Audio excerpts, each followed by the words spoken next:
Currently we have two strategies running in paper trading. They started on Monday with signals from Friday, and as you can see we have lost a bit of money on both of them. However, they have both outperformed S&P 500, which is down more than 3% this week, so I believe everything is working as intended. ADX is a more conservative strategy that has smaller drawdowns in the bear markets, which we're currently in, and ATR is more performant overall but has larger drawdowns. However, notice that ATR drawdown is still smaller than S&P. Now looking into ADX strategy, we can see that there is a significant difference between backtest and live. So in live we lost money, while in backtest we actually made a little bit. Partially I think it's just a fluctuation, and partially there is something systemic going on. The main reason is that we're only running for 1 week, and inconsistencies have a big effect for now. For example, if we take a look at Monday, we only had 4 trades live and 8 in the engine, so a significant difference because the market is quite volatile. For example, RGP didn't fill even though the low was more than 1% below our limit.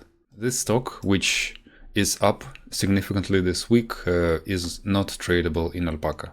The Monday was quite volatile and inconsistent between live and engine, but on Tuesday it was much better. We got almost the same fields, and the rest of the week was also pretty spot on.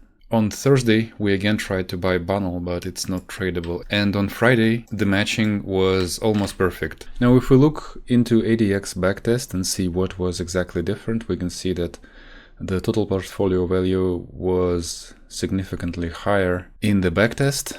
If we scroll down, we see there's significant difference in these charts, but that's because there just wasn't enough trades for the averages to converge. And here the explanation on why we had such a difference performance becomes clear when we look at the top trades. So BZAI exists in both, and the second and the third are also present. But in the backtest we also had a second BZAI trade, and we also had 2 successful Bunnel trades, which are not tradable in Alpaca, so we couldn't make those trades live. Perhaps we need to adjust the slippage from 2% to 2.5% or something like that. I think more time is needed to understand where the slippage is exactly. However, if we look at some of the other trades, for example BTMD, our slippage in live was less than expected. This massive slippage is definitely concerning, and it is something that is not being modeled in the engine right now. However, I think at the end of the day the thesis for the strategy is largely intact, and we have only made 50 trades, and losing 0.5% when S&P lost more than 3% I think is quite reasonable.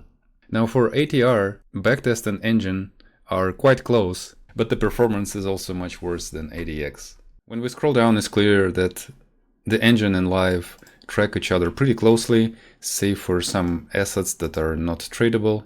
The backtests for ATR should be largely correct. Now here again we can compare the portfolio value charts. On the right we have the live strategy, and on the left we have the backtest. Here the distributions actually match more closely because there were much more trades. When we look at the best and worst trades, on the right, we see that live trades largely correlate with the backtest. There is a little bit concerning difference in the P&L. For example, SATL.